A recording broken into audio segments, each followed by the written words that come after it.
Story 1. I've always considered myself pretty laid back and accommodating. But there's a limit to everyone's patience, and my next-door neighbor found mine. I moved into my house about 3 years ago. It's nothing fancy, but it has a decent-sized yard that slopes gently down to a small pond. The previous owners had installed a beautiful garden with native plants and a small patio area where I love to sit and read on weekends. I've put a lot of work into maintaining the yard, adding some new flower beds and even building a small fountain. It's my sanctuary after long days at the office where I work as an accountant. My neighborhood is quiet, filled mostly with families and retirees. We wave to each other when we're out getting the mail or walking dogs. But generally, everyone respects everyone else's space. That all changed when the house next door sold about a year ago. The woman who moved in seemed nice enough at first. She was probably in her mid-40s, with 2 kids, a boy around 10 and a girl maybe 12 or 13. She introduced herself when she was moving in, and I brought over some cookies to welcome her to the neighborhood. Things were fine for the first few months.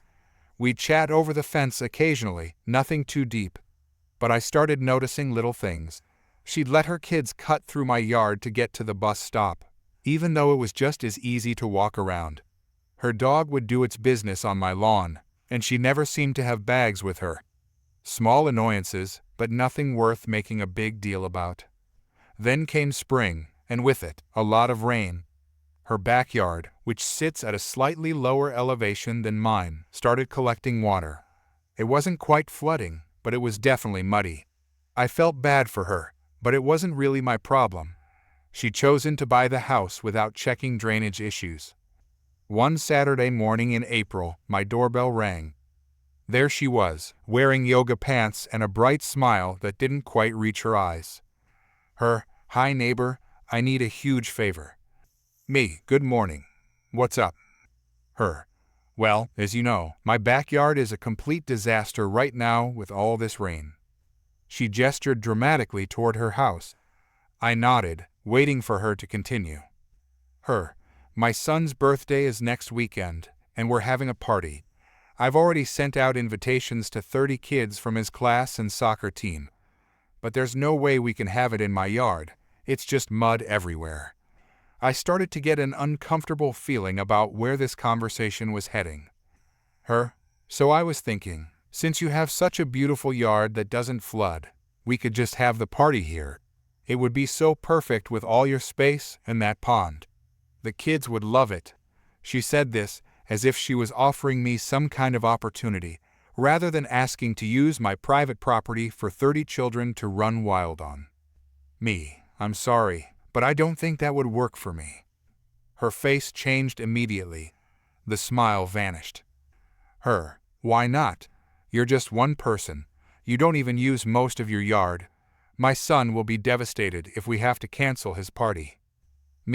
I understand that's frustrating, but this is my private property. I've put a lot of work into the garden and landscaping. 30 kids running around could cause a lot of damage.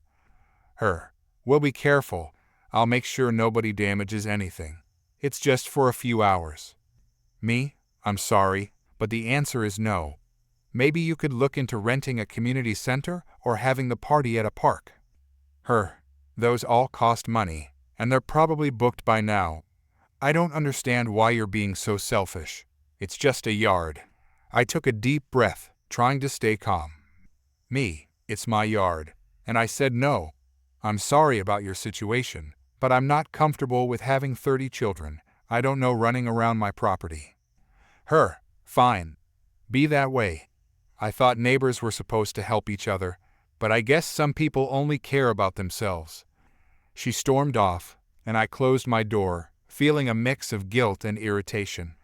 I knew I hadn't done anything wrong, but she had a way of making me feel like I had. The next week, I had to go out of town for a work conference. I left on Thursday morning and wasn't due back until Sunday evening. The neighbor's son's birthday was on Saturday, and I figured they'd found another solution. I was wrong. When I pulled into my driveway Sunday evening, I couldn't believe what I was seeing. There were still remnants of a party scattered across my backyard. A half-collapsed tent stood near the pond, Deflated balloons hung from my trees. Plastic cups, paper plates, and food wrappers littered the ground, and my beautiful lawn was torn up, with deep footprints and what looked like tire tracks from some kind of wheeled toy cutting through the wet grass. I stood there in shock, then noticed movement next door. She was in her driveway, unloading groceries from her car. When she saw me, she gave a little wave as if nothing was wrong. I marched over, anger building with every step. Me, what happened to my yard? Her, oh, we had the party yesterday. It was a huge success. The kids had so much fun. She said this like I should be happy about it. Me, I told you explicitly that you could not use my yard. You trespassed on my property and destroyed my lawn. Her, don't be so dramatic. It's just grass. It'll grow back, and I didn't think you'd mind since you were away. Me, whether I was away or not is irrelevant. I said no. You had no permission to be on my property, let alone host a party there. Her, well, what was I supposed to do? My yard was still a mess, and all those kids were expecting a party.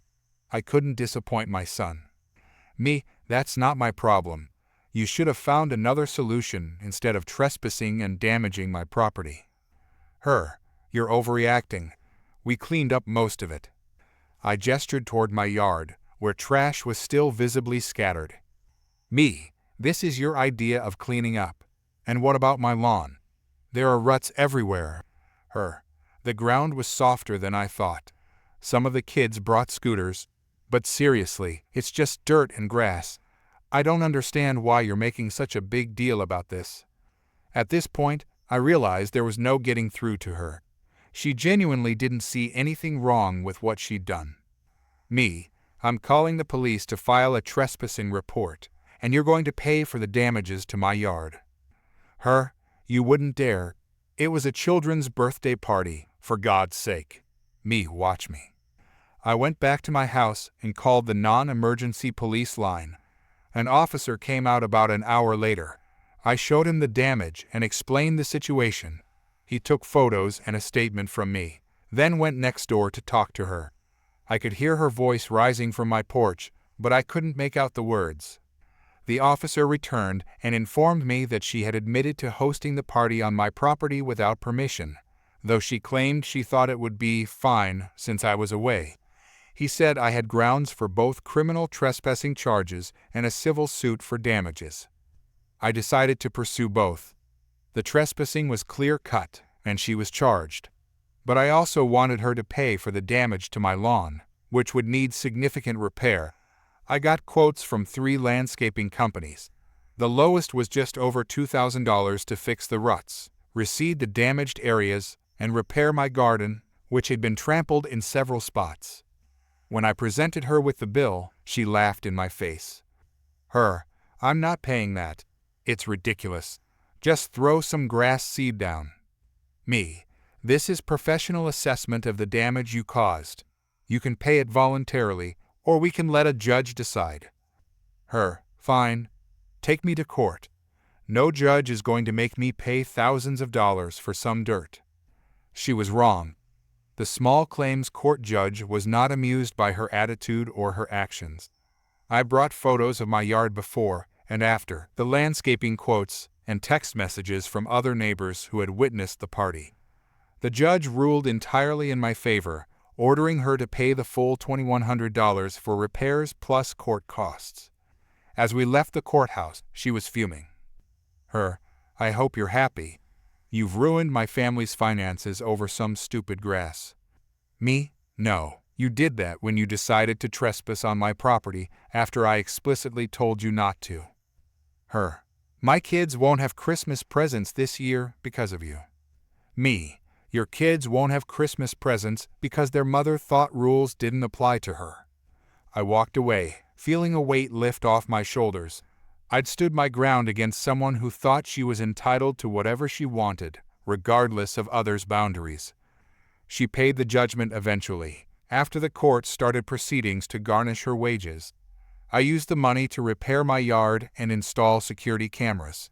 She still lives next door, but she doesn't speak to me anymore, which is perfectly fine with me, and she keeps her kids and her dog off my property. Sometimes I see her glaring at me from her still muddy backyard when I'm enjoying my restored garden. I just wave and go back to my book. Story 2. I've been a police officer for 12 years now. It wasn't my first career choice, but after college, I found myself drawn to law enforcement. There was something about being able to help people in their worst moments that called to me. After a couple of years on patrol, I specialized in cases involving children and families. The work is hard, but knowing I'm making a difference keeps me going. My daughter is 4 years old and the light of my life. Her father and I split up when she was 2. We just wanted different things in life. He's still involved, taking her every other weekend, but I'm her primary caregiver. She has these big brown eyes and curly hair that I can never quite tame no matter how many YouTube tutorials I watch. Everyone says she looks just like me, which makes me smile because I see her father in her expressions and mannerisms. Most weekends when I'm not working, we have what we call our adventure days. We explore different parks, visit museums, or just wander around town finding new ice cream shops. This particular Saturday, we headed to Riverside Park, which has this amazing playground my daughter loves. We had been there for about an hour. My daughter was running around, making friends with every child she met, while I sat on a bench nearby keeping an eye on her. I was enjoying the rare spring sunshine when I noticed a woman staring at us. Not just a casual glance, she was full-on staring, her phone pointed in our direction. At first, I thought maybe she was filming her own kid who might have been playing near my daughter. But after a few minutes, I realized her focus was definitely on us. My cop instincts kicked in, and I called my daughter over. Me, "Sweetie, let's get some water and a snack." My daughter, "But I'm playing with my new friend." Me, "Just for a minute, honey. Then you can go back to playing." She came over reluctantly, and I used the opportunity to move us to a different area of the playground, hoping the woman would lose interest. No such luck. She followed, keeping her distance, but still clearly watching us. My internal alarm bells were ringing loudly now. After another 15 minutes of this, I decided it was time to confront her. I made sure my daughter was safely playing in the sandbox with some other kids and walked over to the woman. "Me? Excuse me? Is there a reason you're filming my daughter and me?" The woman looked startled, like she hadn't expected to be confronted. She was probably in her mid-50s, with an expensive-looking handbag and those large sunglasses that scream, "I want to speak to the manager." Woman, "I'm just concerned, that's all." Me, "Concerned about what, exactly?" Woman, "Well, that little girl is absolutely adorable. Beautiful features, well-dressed. And you?" She paused, looking me up and down critically. I was wearing worn jeans, a simple t-shirt, and my hair was pulled back in a messy ponytail. It was my day off, and I wasn't trying to impress anyone. Woman, "You don't look like you could be her mother. Are you the nanny?" I was stunned into silence for a moment. Was she serious? Me, "I'm her mother." The woman gave me a disbelieving look. Woman, "Really? Because she looks nothing like you. Where did you get her from?" The implication hit me like a slap. Me, "Excuse me, where did I get her from? She's my biological daughter." Woman, "I find that hard to believe. She's too polished to be yours. Did her real mother know you were taking her to the park today?" I was struggling to maintain my composure now. Me, "I am her real mother. Stop filming us and leave us alone, or we're going to have a problem." Woman, "Are you threatening me? That just proves my point. A real mother wouldn't act this way. I'm calling Child Protective Services right now. That child deserves better." She started dialing on her phone while keeping the camera pointed at us with her other hand. I couldn't believe what was happening. This stranger was actually reporting me for what? Not looking like what she thought a mother should look like. Me, "Ma'am, put the phone down. You're making a huge mistake." Woman, "No, you've made the mistake. Hello? Yes, I need to report a case of possible child abduction or trafficking. I'm at Riverside Park, and there's a woman here with a child who clearly isn't hers. That was it. I pulled out my badge from my pocket. I always carry it, even off duty, and held it up. Me? I'm Detective Sergeant with the City Police Department, Family Crimes Division. Put the phone down now. The woman's eyes widened, but she didn't stop. Woman. The woman is now claiming to be a police officer. I think she might be dangerous. I took out my own phone and called dispatch directly. Me. This is Detective Sergeant Badge number 4872, requesting an on-duty officer at Riverside Park. I have a subject harassing my minor child and myself and making false reports to Child Protective Services. Subject is currently filming us without consent and refusing to cease when instructed. The woman finally seemed to realize this wasn't going her way. She tried to walk away quickly, but I followed her at a distance, making sure to keep my daughter in sight. Me. Ma'am, I need you to stay where you are. Officers are on their way. Woman. This is ridiculous. I was just trying to protect a child. You can't arrest me for being concerned about a child's welfare. Me. I'm not arresting you for being concerned. If that happens, it will be for harassment, stalking, filing a false report, and possibly child endangerment since you're creating a scene around children. Woman. Child endangerment? That's absurd. I was trying to save a child. Me.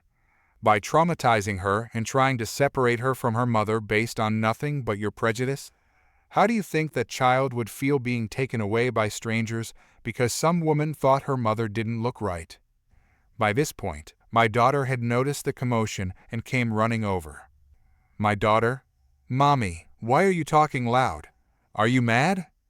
I knelt down to her level, trying to stay calm. Me. No, sweetie, I'm not mad. This lady and I are just having a grown-up talk. Can you go play for a few more minutes? I can see you from right here. My daughter looked uncertainly at the woman, who was now frantically deleting things from her phone. My daughter. She was taking pictures of me. I saw her. Is she a bad person? The woman interjected before I could answer. Woman. I was just admiring how pretty you are, sweetheart. You look like a little princess. Don't you want to be a princess? I felt a surge of anger. Me. Do not speak to my child. Turn around and put your hands behind your back. Woman. You can't be serious. Thankfully, a patrol car pulled up at that moment.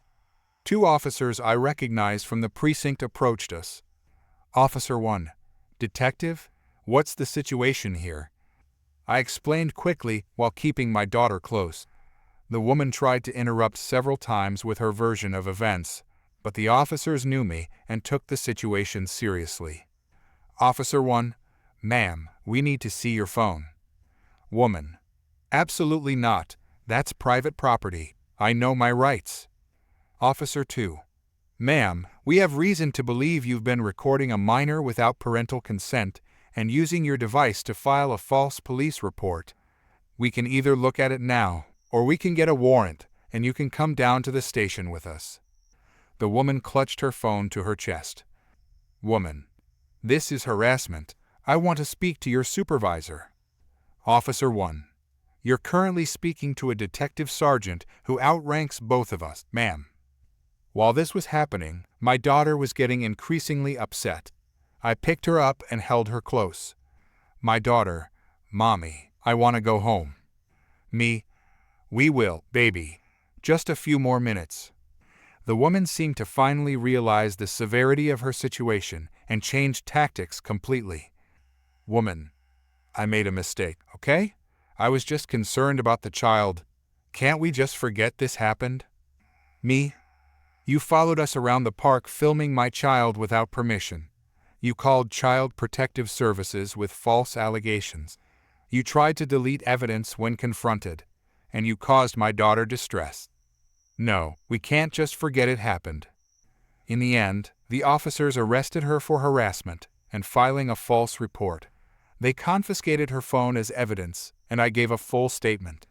My daughter was confused and upset by the whole thing, so we went for ice cream afterward to salvage what was left of our day. The most infuriating part wasn't even the woman's initial suspicion. It was her absolute certainty that my daughter couldn't possibly be mine because we didn't fit her image of what a mother and daughter should look like. The audacity of trying to have my child taken away based on nothing but her prejudice still makes my blood boil when I think about it. The case went to court 3 months later. The woman pleaded guilty to reduce charges after her lawyer saw the video evidence retrieved from her phone, which showed she had been following us for nearly 40 minutes before I confronted her. She received community service and probation, plus a restraining order preventing her from coming near my daughter or me. The judge also ordered her to take cultural sensitivity training, which I thought was fitting. Whether her actions were motivated by classism, racism, or just general entitlement doesn't really matter. The lesson is the same: you don't get to decide what a real family looks like. As for my daughter, she's mostly forgotten about the mean picture lady now. But I haven't. I see similar cases in my work far too often, people making judgments about families that don't fit their narrow expectations. If anything positive came from this experience, it's that I'm even more dedicated to protecting children and families from this kind of harassment in my professional capacity. And if you're wondering, we still go to that park. I refuse to let one entitled woman ruin our favorite playground. Story 3. I've been working as the maitre d' at Le Bleu, one of the most upscale restaurants in our city, for about 3 years now. It's the kind of place with a 2-month waiting list, where people celebrate anniversaries, propose, and seal business deals over $200 bottles of wine. The owner is a renowned chef who trained in France and has won multiple awards. We have strict standards, and I take pride in maintaining them.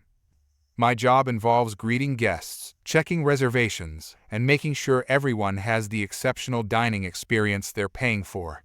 I've dealt with all sorts of difficult situations: drunk businessmen, couples breaking up mid-dinner, even a few celebrities with outrageous demands. But nothing, and I mean nothing, prepared me for what happened with this woman and her dog. It was a busy Saturday evening.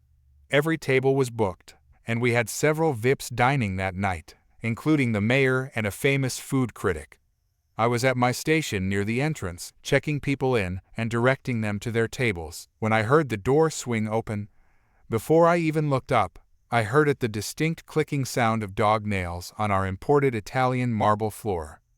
There she was, standing at the entrance with a golden retriever that looked like it hadn't been brushed in weeks.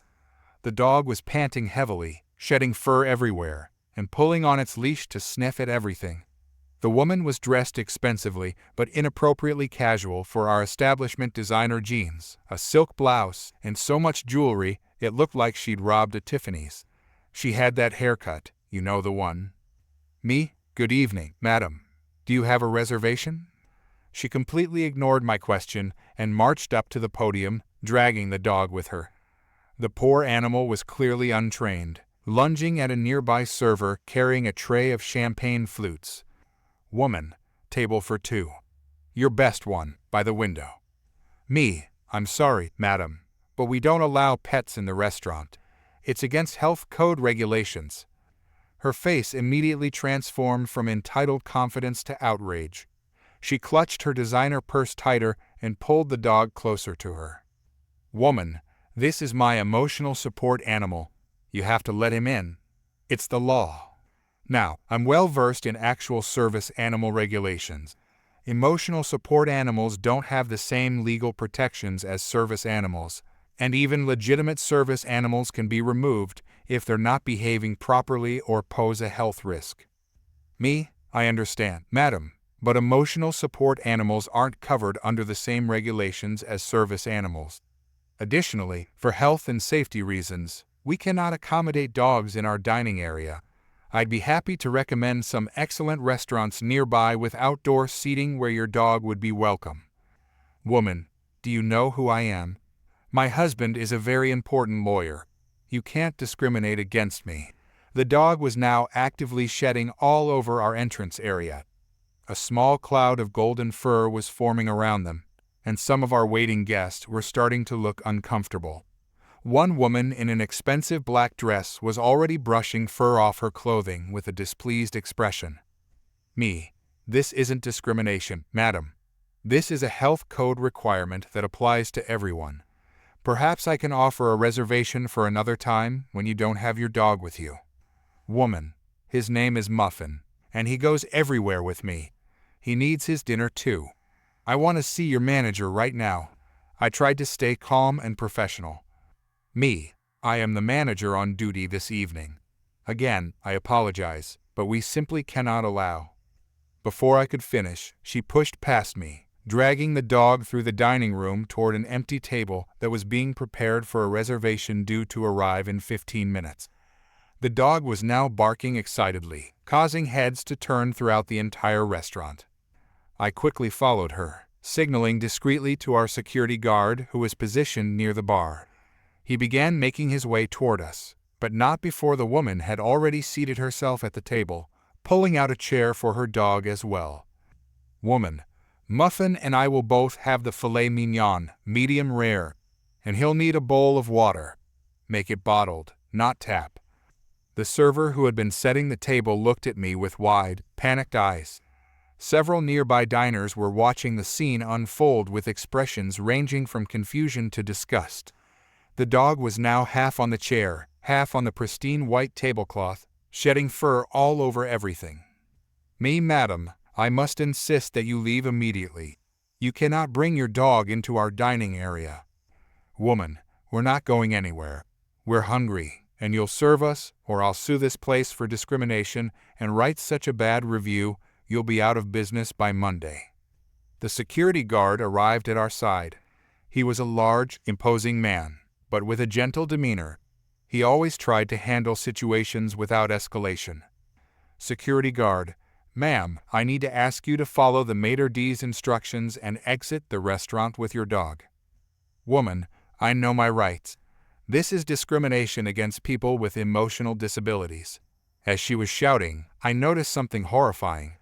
The dog, apparently stressed by all the commotion, had squatted under the table and was defecating on our imported Persian rug. The smell hit almost immediately, and several nearby diners gasped and covered their noses. A distinguished older gentleman at the next table stood up. Gentlemen, young lady, I've been coming to this establishment for 20 years, and I have never witnessed such appalling behavior. That animal is ruining everyone's dining experience. Woman, mind your own business, old man. Muffin is just expressing himself. This is natural. The dog, finished with its business, started barking again and lunged toward a server carrying a tray of food, nearly causing them to drop everything. I'd had enough. This was affecting all our guests and creating a health hazard. Me, security, please escort this woman and her dog out immediately. We'll call the police if necessary. The security guard moved closer. Security guard, ma'am, you need to leave now. You can do so with dignity, or we'll have to physically remove you. Woman, you can't touch me. That's assault. I'll have your job. She grabbed her phone and started recording. Woman, I'm live streaming this discrimination. Everyone will see how you treat people with disabilities. What happened next was something I'll never forget. The dog, apparently excited by all the commotion, jumped up and landed directly on the table, sending glasses, plates, and silverware crashing to the floor. In the same motion, it bounded over to the next table, where the mayor was dining, and shoved its nose right into his plate of truffle risotto. The chaos was complete. Guests were standing up, some were leaving, and the woman was still recording everything while shouting about discrimination. The security guard, realizing the situation was completely out of control, radioed for backup. Woman, look what you made Muffin do. This is your fault for stressing him out. Our head chef had emerged from the kitchen, a rare occurrence that only happened in the most extreme circumstances. His face was redder than the rare steaks he served. Head chef, get that filthy animal out of my restaurant now. The backup security arrived 2 more guards who worked for the larger shopping complex our restaurant was part of. They weren't as patient as our regular guard. Security guard 2. Ma'am, you're leaving now, one way or another. Woman, you can't make me. I'll sue all of you personally. The security guards surrounded her, and when she refused to move, they had no choice but to physically escort her out. One guard gently took control of the dog's leash, while the other two each took one of her arms. She screamed the entire way, claiming police brutality, though they weren't police, discrimination, and threatening lawsuits against everyone from me to the busboy. Woman, I'll own this place by tomorrow. My husband will destroy all of you. You don't know who you're messing with.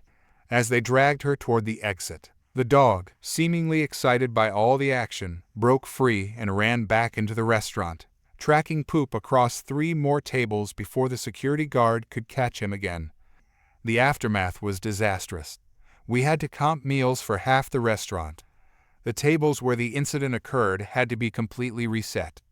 The rug needed professional cleaning, and the health department would have shut us down on the spot if they'd witnessed what happened. The best part?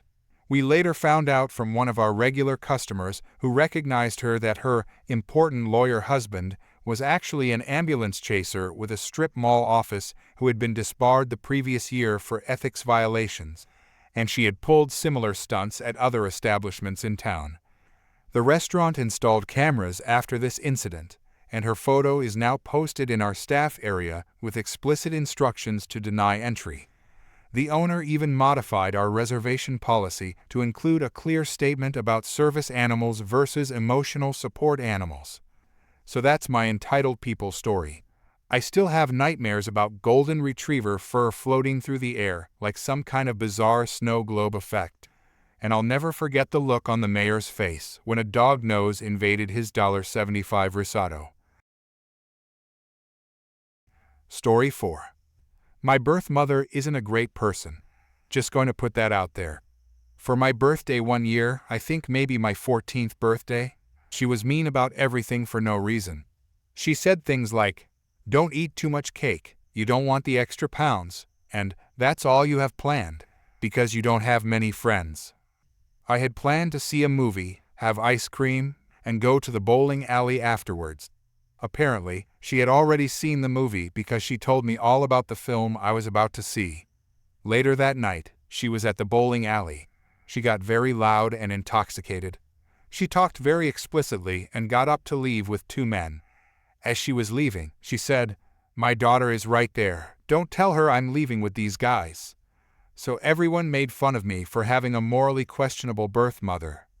The day after my birthday, I went to her house to confront her about ruining my birthday. She said more hurtful things. So fine. I gathered up maybe about 15 or so crickets and let them loose in her bedroom. The first night, I could hear the crickets, but she did nothing. Second night, same thing. The next day, I caught her looking at her bedroom windows and asked her what she was doing. She said nothing and told me to go away. The next night, she was angry and said I needed to go outside and stop the crickets from chirping. I wasn't quite sure how to do that, so I grabbed a drink, a snack, and a book. I spent a while outside reading and snacking, came back inside, and told my birth mom I squished every cricket I could find. She said good. That morning, I woke up to her sleeping on the couch. She was on the phone with one of her friends later, telling her friend how horrible it was to get no sleep, because all she could hear were crickets all night long. She caught me smiling, and she accused me of doing something. I said, "I'm not sure what you mean, but if I did do something, it would be well-deserved, and then some for ruining my birthday and having school peers bully me because my mom left the bowling alley with 2 guys. She got very angry and kicked me out. I went to go and live with my grandmother again, where I told her what happened. She told me that was a bad thing to do, and then she cheered pop cans with me and smiled.